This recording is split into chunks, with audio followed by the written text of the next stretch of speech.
Vamos entonces con la cuestión de las normas tipográficas. Estábamos diciendo, creo que se logra ver, sí se logra ver. Estábamos diciendo que vamos a tratar más de la cuestión del cuerpo del texto, que es prácticamente la designación es del mainnet mismo. Yo lo he puesto en el EVA con CT, cuerpo del texto. Es prácticamente todo lo que está desde la introducción hasta antes de la bibliografía, exceptuando las notas a pie de página. Todo lo que es bibliografía, índices y notas a pie de página se llama el aparato crítico.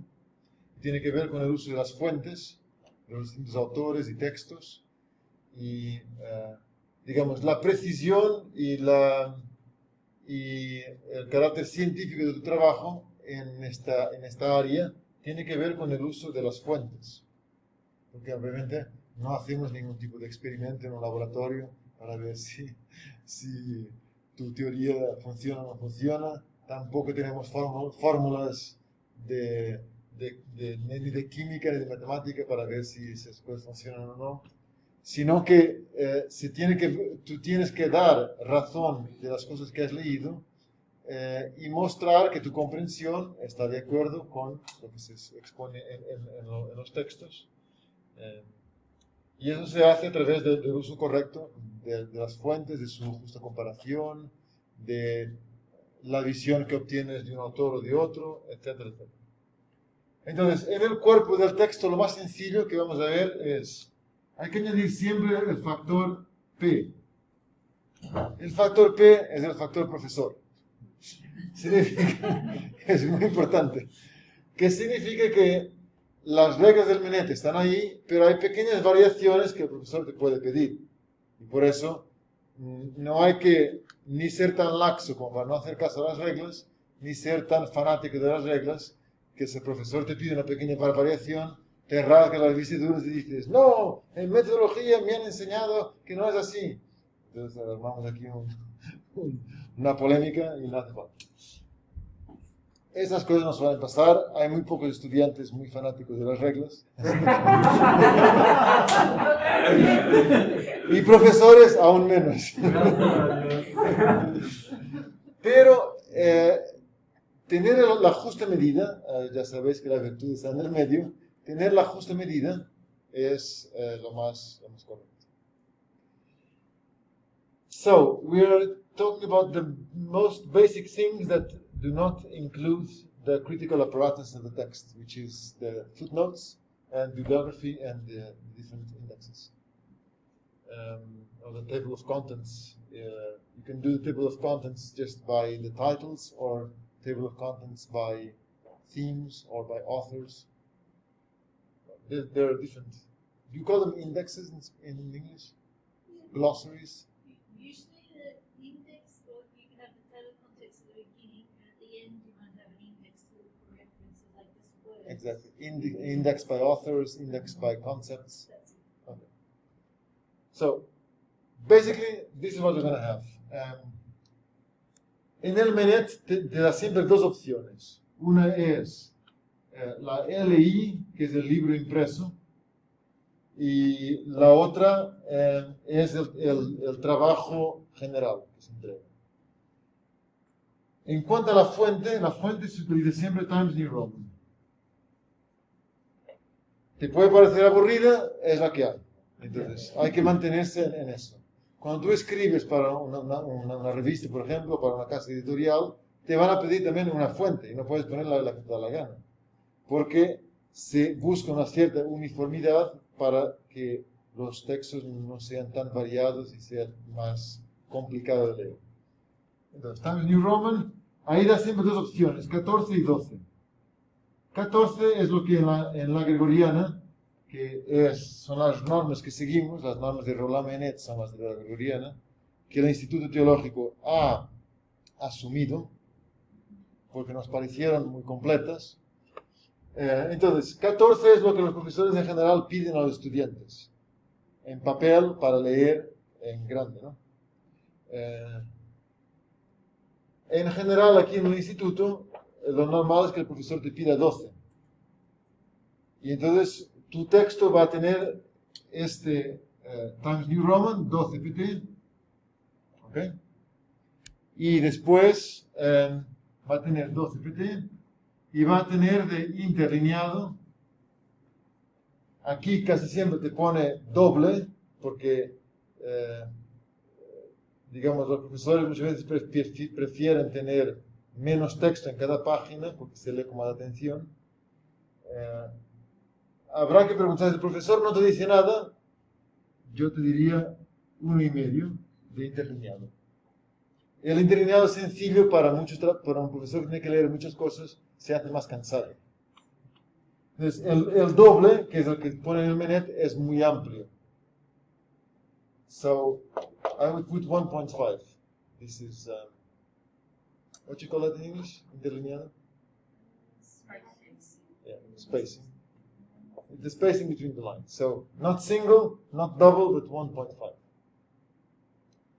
Si el profesor no te dice nada, pues yo pondría esto. Pero hay que estar atento por si te piden una cosa distinta. Y en cuanto a los márgenes, el Menet coloca ahí, tienes que hacer el cálculo exacto, porque te coloca, si esta es la página 4, te da las medidas de tu texto. ¿Okay? Tienes que hacer el cálculo de los márgenes. Para no liarnos, lo más fácil es hacer 2,5 de verticales y 3 de horizontales. Eso te da unos márgenes suficientemente grandes a la izquierda y a la derecha, arriba y abajo, para que el texto no quede todo apelotonado, ¿no? O sea, para ahorrar el máximo de espacio en la página, y es mucho más difícil de leer. So you have the margins, 2.5 for the top and 3 for left and right. Básicamente esto ya sería, ya te dejaría el texto con unas condiciones bastante claras. Tened en cuenta de que hay gente que aún con esto se pone a hacer un texto y se equivoca. Porque es fácil equivocarse si uno no está habituado. Pero entonces lo que habría que hacer es, cada vez que tú empiezas un texto nuevo, garantizar que tiene sus parámetros ya colocados. Hay algunos más que voy a decir ahora, más sencillos. Otro que es típico del Menet es la tabulación. La tabulación es el espacio que colocas al inicio de un párrafo para que tú distingues la primera frase del párrafo del resto. Entonces, eso es en el Menet 0,5. El Word casi siempre, no sé por qué, no sé cuál es la inspiración que han tenido, pero el Word casi siempre pone 1,27, que es enorme, es una tabulación enorme. Entonces hay que cambiar la tabulación a 0,5 y después, cuando todo un trozo de texto es indentado, se dice, o sea, que va colocado, digamos, con una tabulación, se coloca también 0,5. Ya veremos algún ejemplo concreto. Bien, esas son las cosas más básicas en cuanto, digamos, a la gráfica. ¿Por qué se hace siempre la misma fuente? Porque eso permite leer muchos textos sin tantas variaciones y es más descansado. Si cada estudiante pone una fuente distinta, es un lío. Entonces la uniformización es por eso. Lo mismo en un libro, si vas a ver, por ejemplo, una revista con varios artículos, en general el formato es siempre el mismo de artículo en artículo, porque eso permite una lectura más agradable y tú te fijas mejor en las cosas si tienes que olvidarte del cambio de fuente, del cambio de tamaño de fuente o de espacios, etc. Bueno, dicho esto, entramos entonces en por qué las normas tipográficas son como son. Digamos, la inteligencia y la utilidad.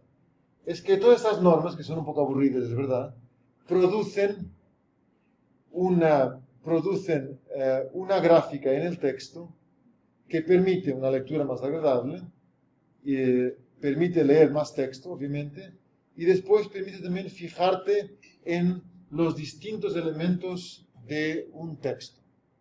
Entonces, es bueno que se distinga fácilmente lo que es una citación de lo que no es.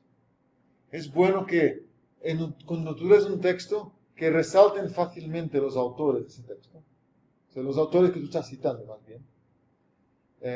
Conviene también que si un autor, o sea, si tú como autor estás usando una cita muy larga, que eso se vea claramente también. Porque si yo veo toda una página y resulta que tú has utilizado una cita muy larga dentro de tu mismo texto, no se ve tan claramente que esta página está usando otra fuente. Lo que va a pasar en el Menet es, siempre que tú tengas una cita más de 4 líneas, te va a pedir que la destaques, que la saques del...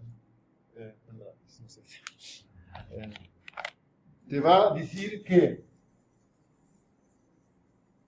cuando tengas una cita de más de 4 líneas, te va a decir que si tu texto está así, por ejemplo, tú ahora cites así. Y después continúas a escribir. Continúas escribiendo, ¿ok? ¿Esto qué permite? Permite ver que tú has utilizado un autor, se te ha parecido muy importante poner esta cita más larga, y esto gráficamente se ve inmediatamente.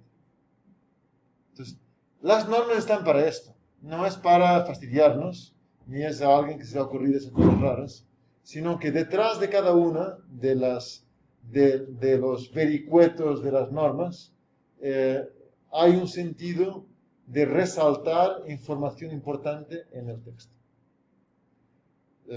Lo mismo el uso famoso de las comillas, que en el Menet tiene este orden, que ya probablemente habéis visto en la propedéutica. Que es, primeras comillas se van a usar estas, las segundas comillas son estas, y las terceras estas. Tiene distintos nombres según... en la versión italiana llama a estas comillas italianas. La versión española las llama españolas. Creo que las dobles son francesas y las singulares son inglesas. Eso tiene un sentido también. Si tú tienes que hacer citaciones dentro de citaciones, eso es mucho mejor. Digamos, esos triángulos horizontales te permiten identificar más fácilmente las citas dentro del texto y te permiten hacer citas dentro de citas. Eso en teología es muy importante, porque estamos constantemente citando la Sagrada Escritura, por ejemplo. Tú puedes tener a Pablo citando al Antiguo Testamento, entonces tú estás citando la carta de los Romanos que cita, por ejemplo, Isaías. Entonces ya tienes 3 niveles de citación. Y por eso es importante que las comillas tengan esta variedad. Obviamente que en otras disciplinas a lo mejor no hay tanto interés, pero nosotros estamos constantemente utilizando la Sagrada Escritura, sobre todo en teología.